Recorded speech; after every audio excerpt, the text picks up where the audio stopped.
எல்லாருக்கும் ஹாய். இன்றைக்கி என்னென்னா பாலாடையிலேருந்து நெய் எப்படி தயாரிக்கிறதுன்னு பார்க்கலாம். அதுக்கு நம்ம டெய்லி யூஸ் பண்ணுற பால்லேருந்து பாலாடையை மட்டும் தனியாக எடுத்து ஃப்ரிட்ஜில் ஸ்டோர் பண்ணி வச்சுக்கலாம். எனக்கு இவ்வளோ கிடச்சிது. அதை ஒரு மிக்ஸி ஜாரில் சேர்த்துட்டு ஐஸ் வாட்டர் ஊற்றி அரைச்சோம்னா வெண்ணெய் மட்டும் தனியாக திரண்டு வரும். மட்டும் தனியாக எடுத்து பால் மாதிரி உருட்டி வச்சுக்கலாம். பால் ஷேப்பில் தனியாக எடுத்து வச்சு எனக்கு ஒரு 4 உருண்டை கிடச்சிது.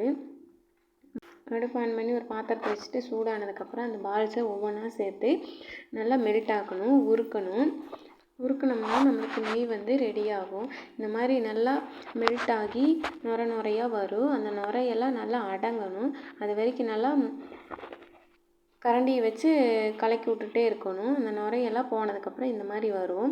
அப்புறம் நல்லா வாசனையாக இருக்கிறதுக்கோசரம் கொஞ்சம் கருவேப்பிலை சேர்த்தணும். கருவேப்பிலை சேர்த்து கொஞ்ச நேரம் விட்டுட்டு அப்புறம் அடுப்பு ஆஃப் பண்ணிவிட்டு ஆற வச்சு நம்ம ஆறுனதுக்கப்புறம் வடிகட்டி எடுத்தோம்னா நல்லா வாசனையான நெய் ரெடி.